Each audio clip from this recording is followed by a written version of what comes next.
Are you tired of people always telling you what you want to hear and not what you need to hear? Me too. Are you ready to actually do something about it? Hi, I'm Loren Lahav, and for the past 30 plus years, I've been blessed to speak and to impact thousands of people around the world. I've shared the stage with the world's top thought leaders, including Barbara Walters, Tony Robbins, Barbara Corcoran, and Gary Vaynerchuk. I'm also a personal development, lifestyle, and business coach, event producer, and entrepreneur with businesses in over 25 countries. I'm a wife and a proud mama to 3 and a bonus mom to 1. Trust me when I tell you, it took me many years of buying into my old story of I'm not enough and lots of grit to finally let go of the BS. So I understand firsthand what it means and what it took.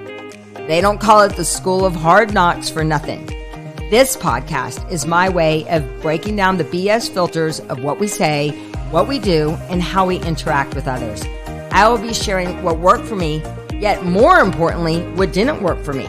This is a no fluff podcast where we will address real life issues that seem to surface when you least expect it, relationship conflict and breakdowns, and real solutions. I will share from my life experiences and those of other everyday heroes, as well as the world's top experts, are all here to help you grow through the process of letting go and finally expressing your true voice, who you are and what you stand for. In a world of political correctness and living our lives on social media, it's hard to know what is real. And are you taking in so much information but not applying what you've learned?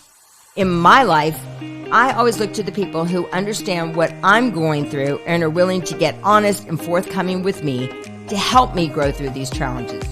Trust me, I've had them all, and I'm going to take the time to be as real as possible and get to solutions. I've had financial issues, parenting issues, marriage issues, emotional issues. You know, the list goes on.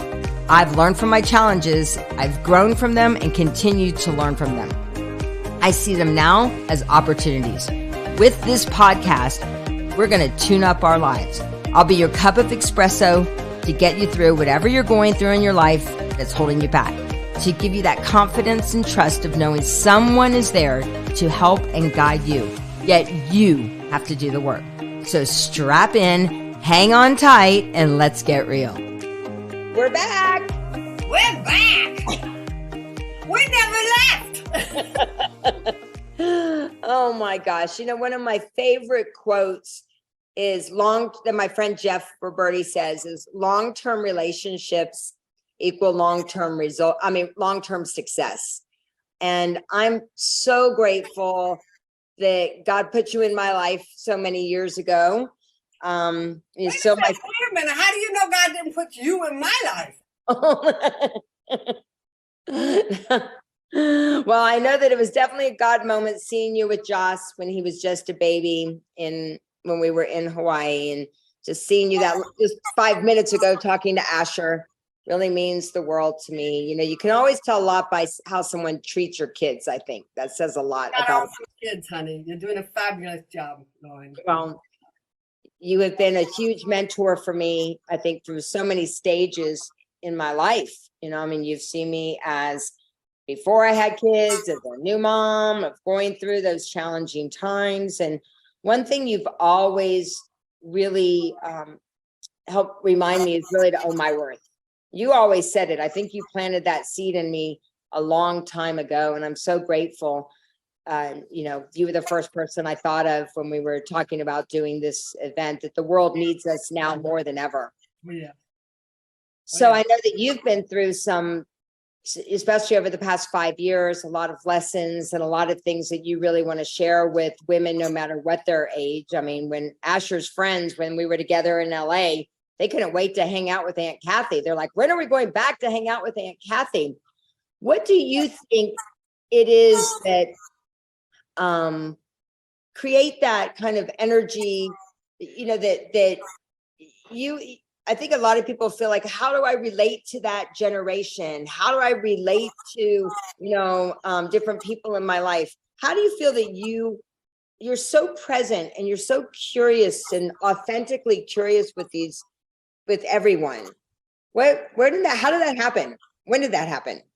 Or has it always been that way? No, I think it came from wanting to fit in this world, being raised with a hearing loss, but nobody telling me what it is.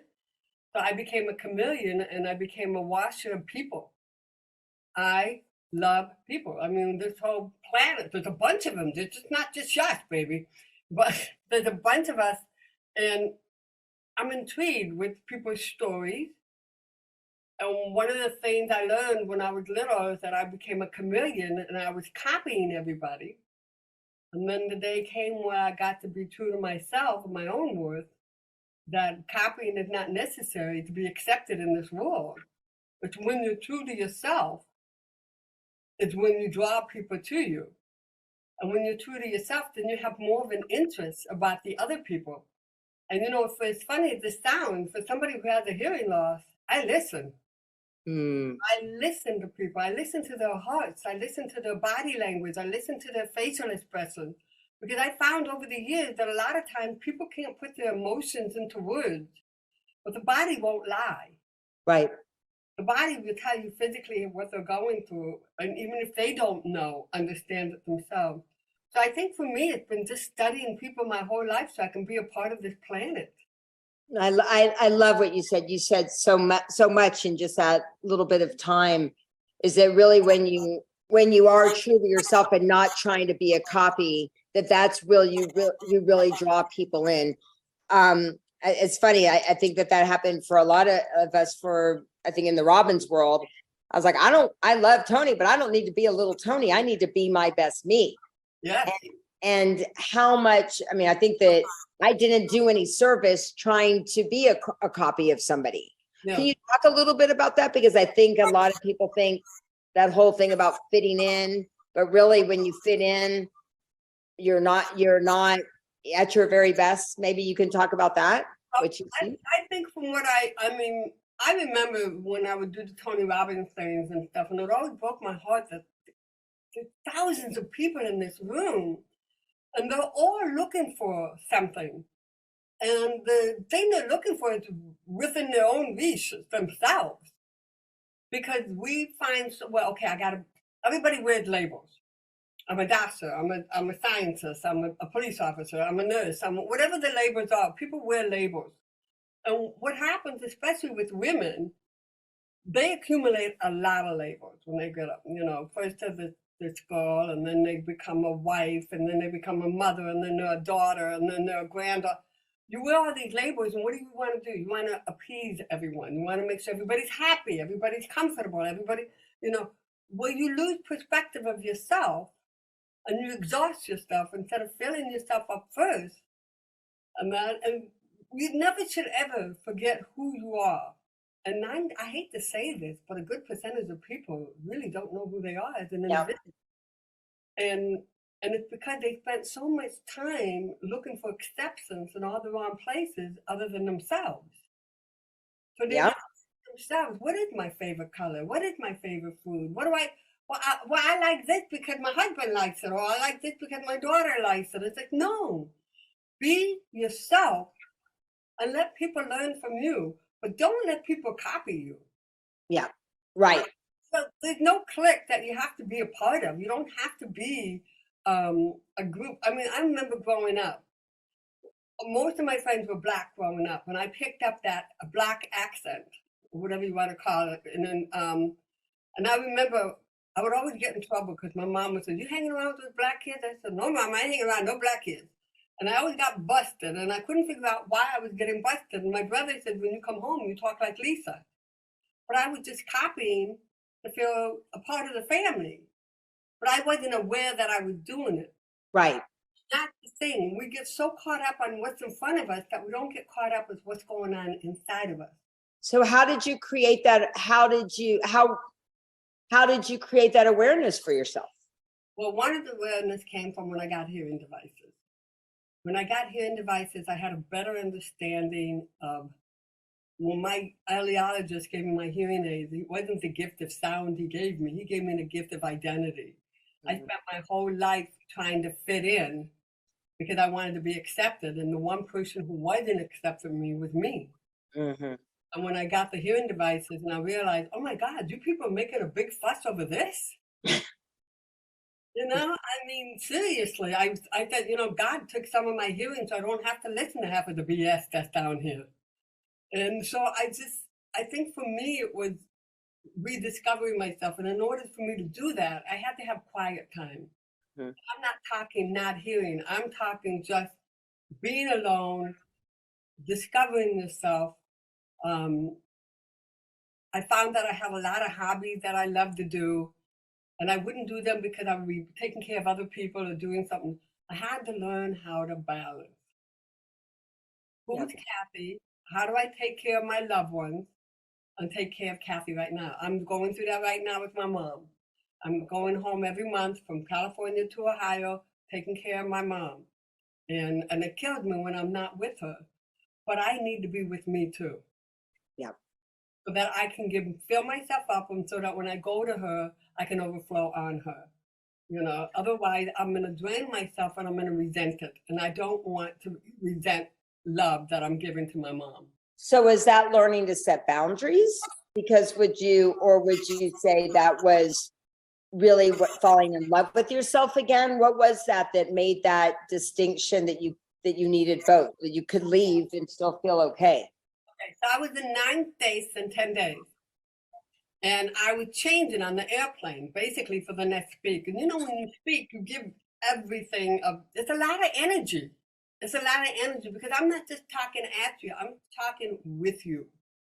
So I came home, I was exhausted. I'm in my office, I'm crying, I'm all alone. Why am I doing this? I don't know why I'm doing it. And I have a wall full of pictures of kids that I've gotten surgeries, educational programming, whatever it was. And as I'm crying, I'm going, oh, screw the kids. I didn't care about them. I was in a pity party. Well, in the back wall here, there's a cartoon of a little girl with all these hearts going to heaven. And I said, God, if I give away all my love, which I did in those 9 days, if I give away all my love, would you give me a refill? And that's when I thought, what's my refill? What fills me up? What makes me feel good? And then I sat here and I thought, and I had to look at myself and I thought, well, the one thing that I love is being in water. I'm a water baby. I've always wanted a pool. I go swimming in everybody's pool. The neighborhood when they're at work, they don't need to know where I am all the time. For 5 years, I saved to put in one of those endless pools where you can swim in place. Right. My exercises.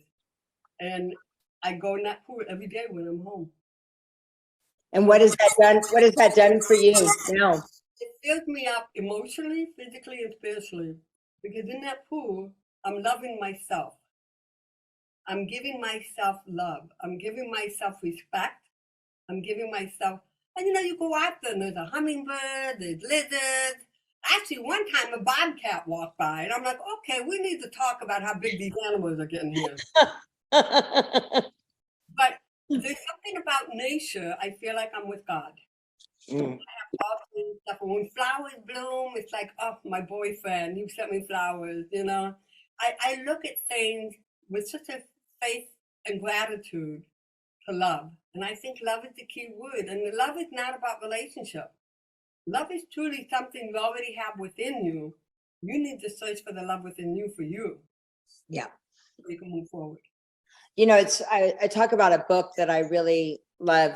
And it uses a metaphor in the book of a mountain, and that a part of the mountain pulls away, and we call it an avalanche, we call it a boulder, but really it's still part of the mountain, right? And what you're saying through swimming, that you remember that you're part of this whole beautiful, you know, everything that's happening. You're part of God, right? You're part of that knowingness.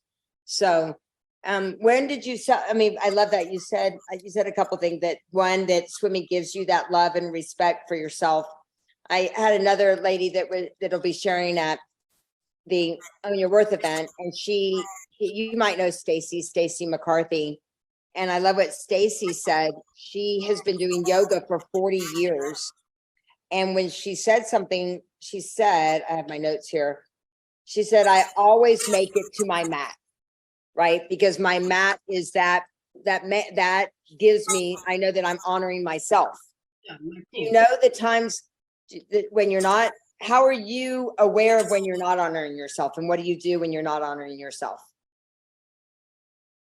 When I binge. Yeah.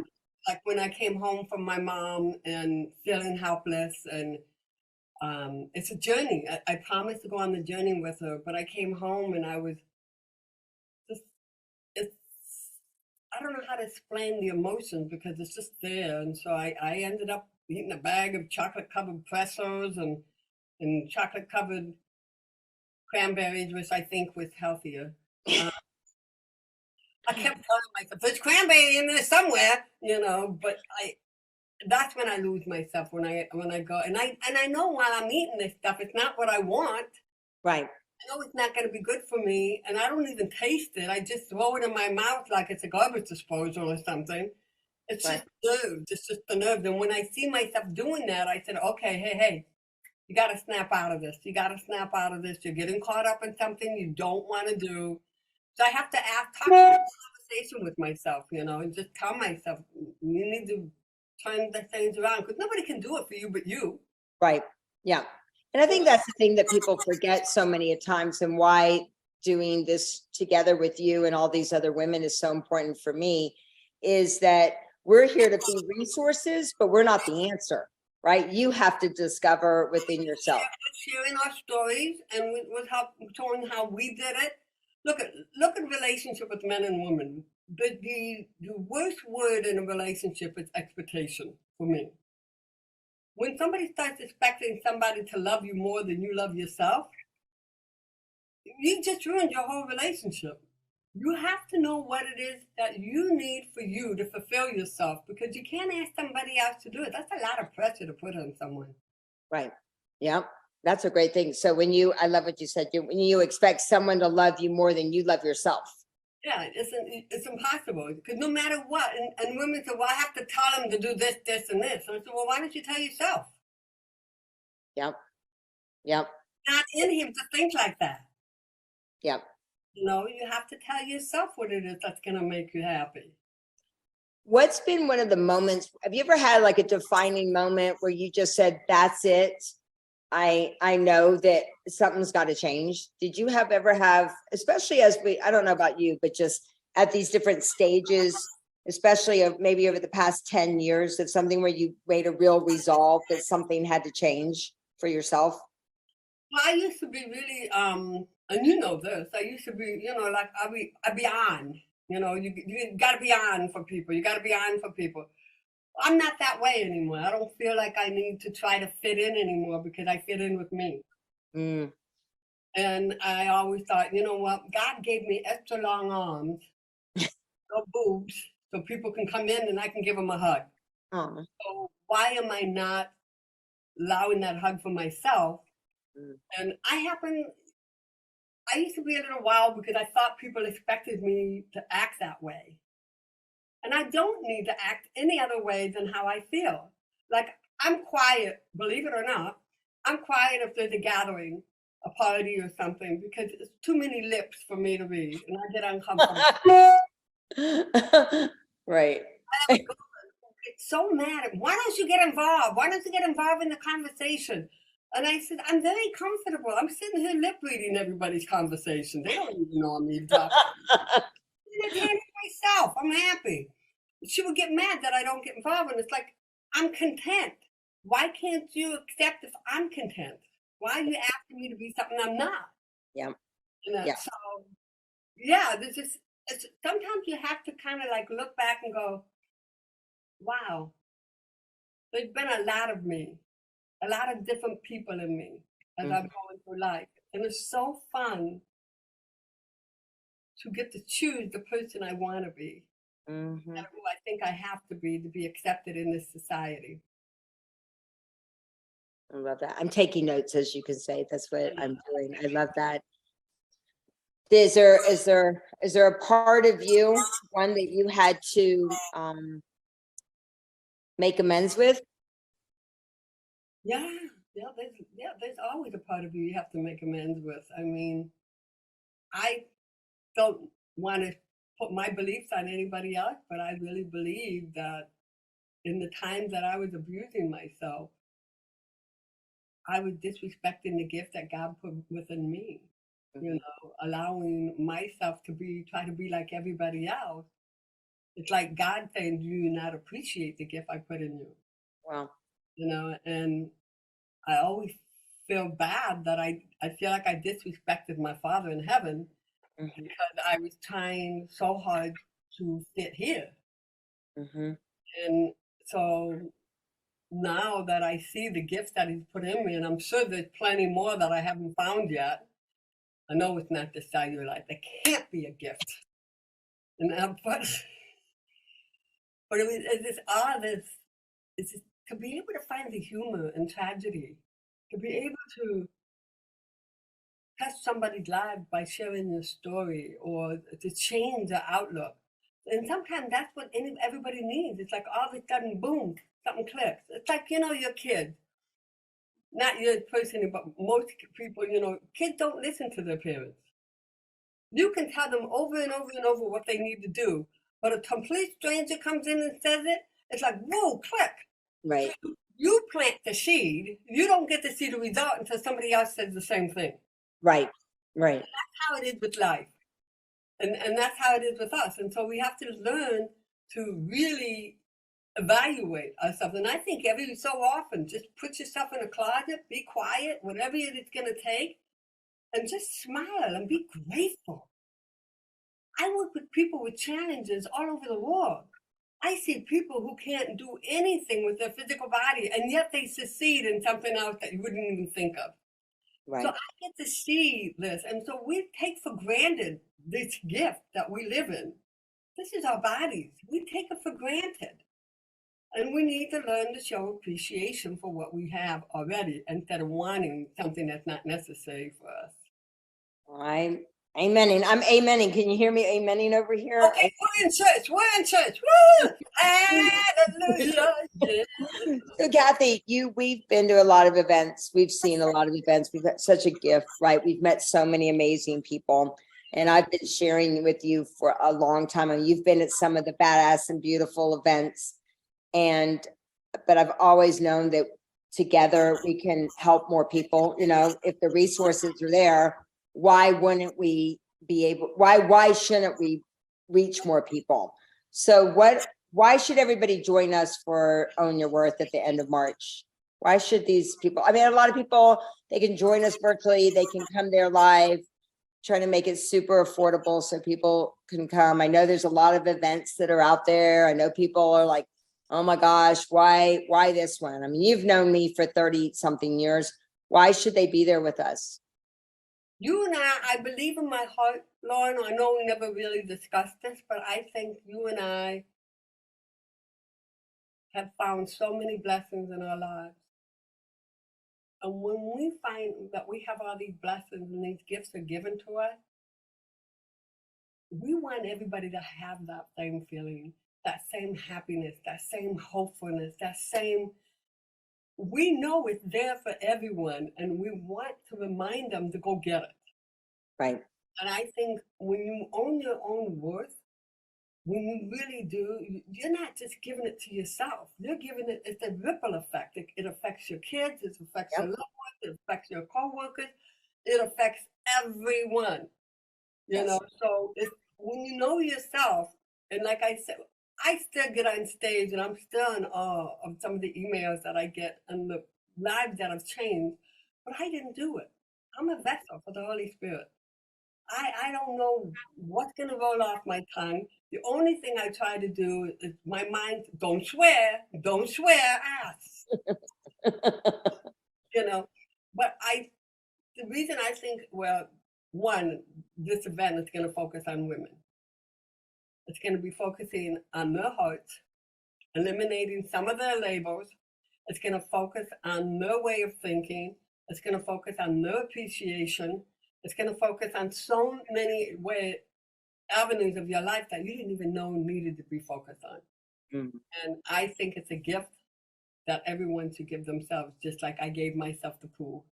I love it. I love it. And they're going to get that love and that respect from being in that environment, right? That's really, like you said, like what you get from the pool. You're not alone in your thoughts. You're going to find out that half of the thoughts that you have are normal. Yep. You might be beating yourself up over thoughts that you go, this is just not right, but it is right. Yeah. How do you grow? Let's go. I'm excited. I love doing women's group. I love supporting women. I wish I had that when I was growing up. I wish I had somebody to go, wow, I'm normal. And I thought I was crazy for thinking like this. I want people to know, especially women, you got way more power in you than you think. You are not alone in this world. You are a gift to be shared by sharing that heart, that love, your thoughts, all of it. I'm excited for this event. I am more than excited because, like I said, it's going to be a focus. It's going to be focused on women. And women, once you empower the women, everything else will fall into place. I agree. Well, I love you, my friend. Can't wait to see you. Happy holidays. Thank you. Big love. Thank you for being a true angel in my life. Thank you for letting me see my baby girl. You're welcome. And go shake. Ha ha. You know what I'm talking about. I know what you're talking about. All right. Love you. I love you more, sis. And people can find out about you. Just go to kathybuckley.com. That's right. So, okay. And we will make sure to put that in the show notes for those that are listening to the podcast. Hey, ladies, I'm looking forward to being there for you. All of us are. We have a gift. You're ready to receive. Bring it on. Love it. Love it. How awesome was today? Make sure you subscribe to the podcast and invite your friends to join as well. I'm here for you with fabulous content, great guests, and lots of giveaways. To learn more of how I have taken what I've learned, applied it to my life, helped others find their true voice, text TRUE to 26786, which will give you my top tune-ups and a complimentary 15-minute discovery call with one of our coaches. And remember, keep in touch with me on Instagram at I am Loren Lahav, Facebook Loren Lahav Official, Clubhouse Loren Lahav. Make sure you text TRUE, TRUE, to 26786. Text TRUE, TRUE, to 26786. And remember to always stay true to the amazing person you are.